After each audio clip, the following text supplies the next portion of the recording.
Hey, it's Mac with PriceActionTradingSystem.com, and it is Wednesday. It's June 14th. This will be our chart lesson for today. And here's a quick look at we've changed contracts now. There was a rollover while I was out, so we changed contracts. So now we're looking at the June contract. So I opened up the June contract for the daily, and it looks very similar to the other one. You can clearly see it looks like we got a little spike in channel here. I'm kind of guessing at where we might be going. It's possible. I mean, you can see how well this kind of fits in here. I mean, this fits really well where I've pushed it to. But if you come down to here and look where it looks like maybe we've got an overshoot here, and it still fits fairly nicely in there. So I'm not sure if we've got an overshoot up here or not. If we look for our measured move, I mean, we talked about this before. I think on the other contract it was maybe somewhere similar to that. I think it was maybe closer to 44.20 or something like that on the other contract. So maybe we've still yet to go higher. And if you come up here and you get right in there somewhere, this does tend to fit on the midline as well. So I'm not sure what to think. I don't really know. I'm just kind of guessing at it here. Um, that looks really good across there, right about in there. So I don't know. We'll just have to see. We'll have to let it play out. When it tops out, we'll figure it out. But I mean, we're well into overbought territory now. You can see we're clearly between the purple and brown line. It doesn't mean that we can't go even higher. So sometimes the market will even push out, but it can always go much further than you expect it to. So don't try picking any tops or anything like that. The only way you could safely play this was maybe if you started picking up some uh, put options, maybe uh, that would get in the money pretty quickly if it turned down. Because we could come all the way back down and bounce and keep going higher. This thing could keep going higher.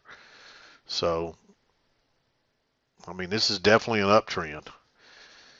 Previously on the other contracts, it was more sideways, but here we're pointing up, and you can clearly see it's a week up, but it's we're going up. So don't argue with this market. That's all I can say is that the market can stay overbought much longer than you expect. So don't argue with the market. Today was an FOMC announcement day, so kind of a crazy day as far as that goes as well. But let's flip over to the intraday chart and we'll take a look at it and we'll go through the trades. And here it is. And again, this is our June contract.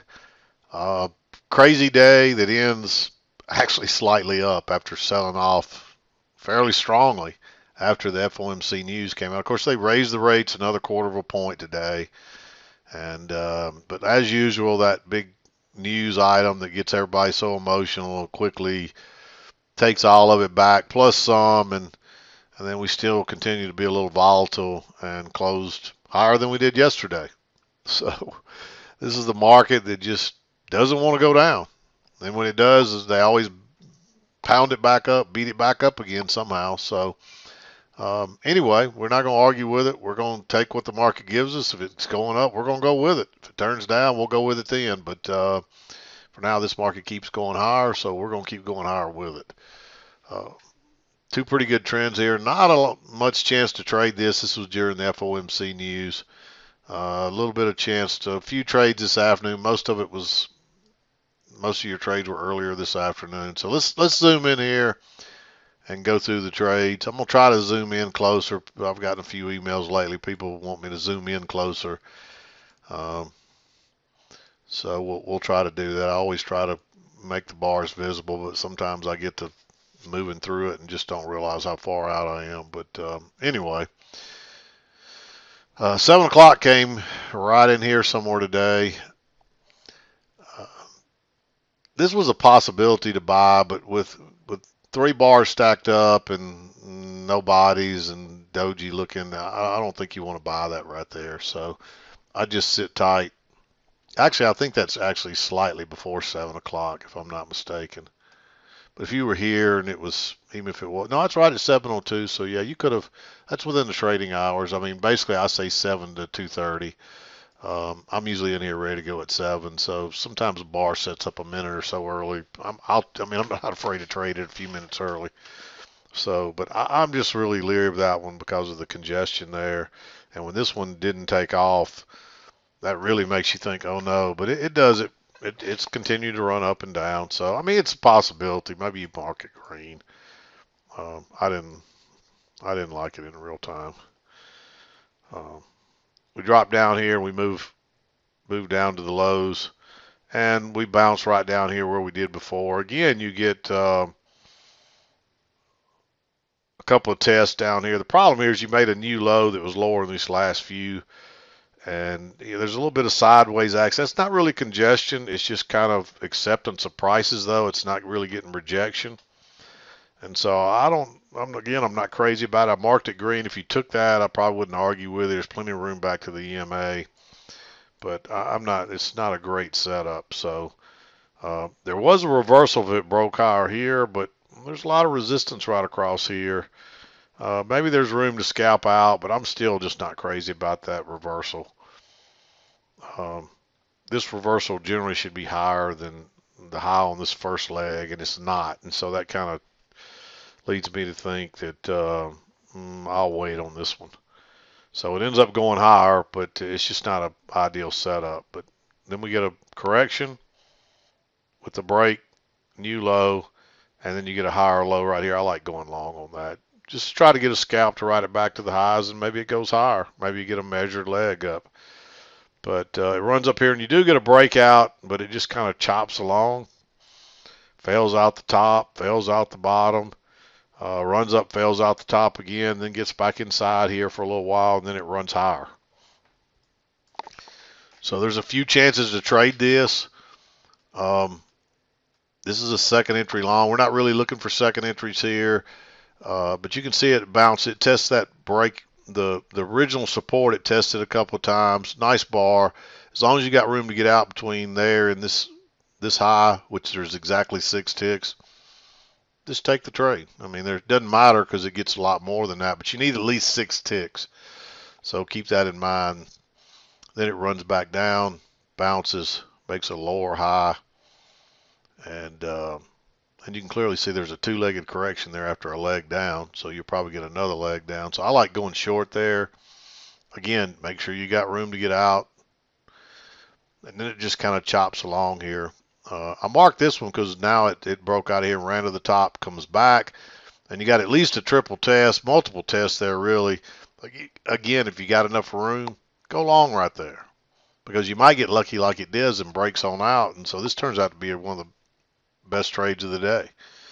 Runs up, gets a close outside, new high, and then it reverses and turns down. Unfortunately, I don't see any. This is too congested. That one is real tempting. It almost looks like a triple test. If you took that, I probably wouldn't argue. I think it's like 4 ticks. Yeah, I mean, it's so low risk. The problem is you got to go short right into all that support. Of course, we did start closing lower here, and then so we're making lower lows and lower highs. Even though this doesn't really make a lower low, it closes lower, and then this makes a lower high each time here. So it looks like it's losing momentum. So maybe and we did run a measured move up to this dash line. That's a measured move based on the width of the original range down here. And so there's a good chance we're coming back. So maybe you take that one. There's another turn down here after, but that's just too congested across there. Just skip that. Of course, we bounce down here, and you get this channel running up, and you never really get a break in new high, and you just turn down. There's no previous trend line there. That just kind of sets the trend line. So it does come back and confirm it here. But that's right before going into 12 o'clock, and you can see how flat it is. Sometimes it stays that flat all the way into 1 o'clock on an FOMC day. So you just can't go short right there. Even though it works out, it's not a great setup. And then definitely inside of 12 on FOMC day, I wouldn't trade anything. And then maybe about 12, 15 or so, you could come back in here and start trading. It really had kind of settled down by maybe 10 after or so here. Notice your new high here, and this is a second entry short, but really because of that signal bar, it doesn't qualify. However, this is also a first entry, second entry, so a failure. Now make sure you listen to me. Please don't send me an email and say, how do I get, is this a second entry? Because I'm going to explain this. Yeah, by the counts, it does tick higher right there. So there's a first entry, second entry. So technically, that's a third entry by the counts. But if you look at this, you can clearly see that's one leg down. Then you get a first entry. Then you get a second entry, and it fails. And that's clearly a second entry short. So I'm not going, that one tick right there doesn't really change a whole lot other than the way we count. So, but you can clearly see that's one leg down. That's one little trend down. And so that's all I'm interested in. So clearly after that move down, you get 2 attempts to go higher. That's a failure, and it's a second entry already. So if you recognize that, you can take that trade. So, but please don't email me and say, how's that a second entry? Because technically by the counts, it's not. But if you can clearly see that's a leg down and 2 attempts to go higher, it's the same thing. So we're not looking for the market. You don't get exact perfection always. So you have to learn to read into things and understand things. And it's clear there that you got a leg down and 2 attempts to go higher. And you can see how you've already had a few other chances where that midline's been holding. So you got proof that that midline's holding, because sometimes you got to be careful going short at the midline after we just came off the low side. But you can clearly see it's been holding down through there, and it holds all the way to here until it finally gives. So I like that trade. There's nothing else here I like, and then we kind of reverse and start heading higher. I don't see any longs that I'm going to take there. There's a second entry long here. If it was off the key entry point and confirmed it, maybe you take that trade, but there's no confirmation. We're just kind of chopping around the midline here. So you need a little more information, or saying we're going to go long, we're going higher here. And you can finally see you get a second entry long here.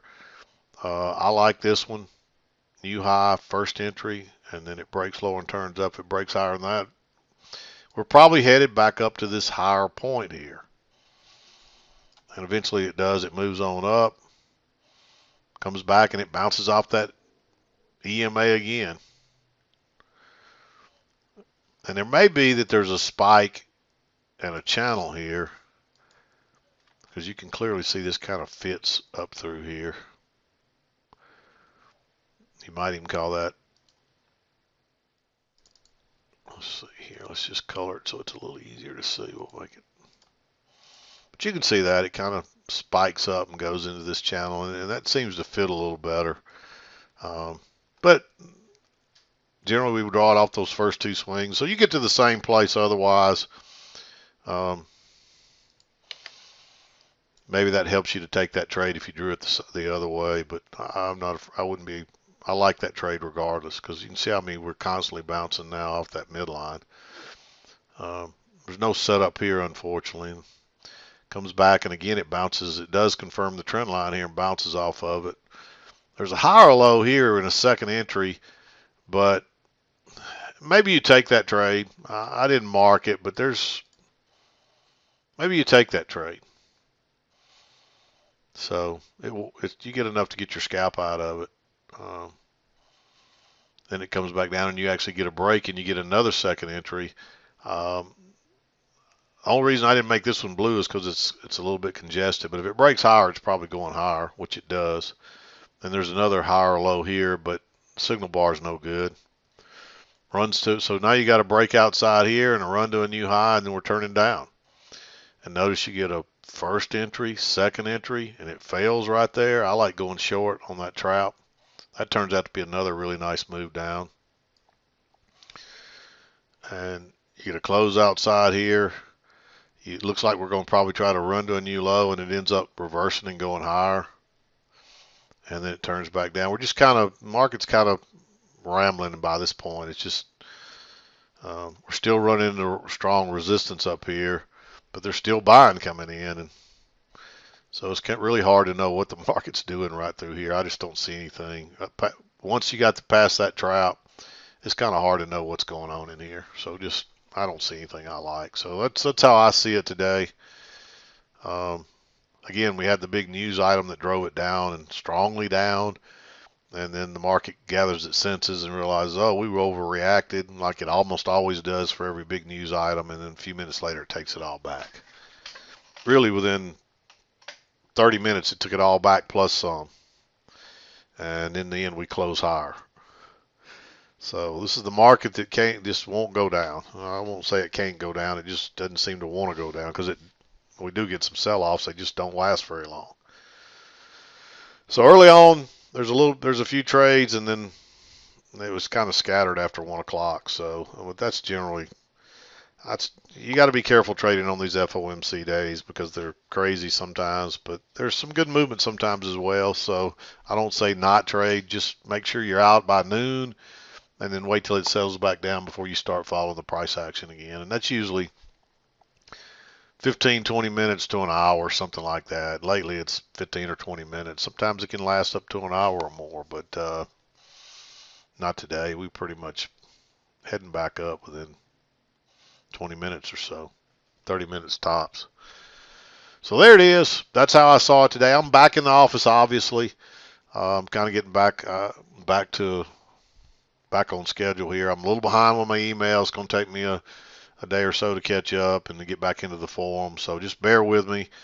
I'll be back. I'll get back on track here by the end of the week. So anyway, there it is. I'm going to wrap it up. We'll be back again to do it tomorrow. I got plenty to do, so I'm not going to beat around the bush.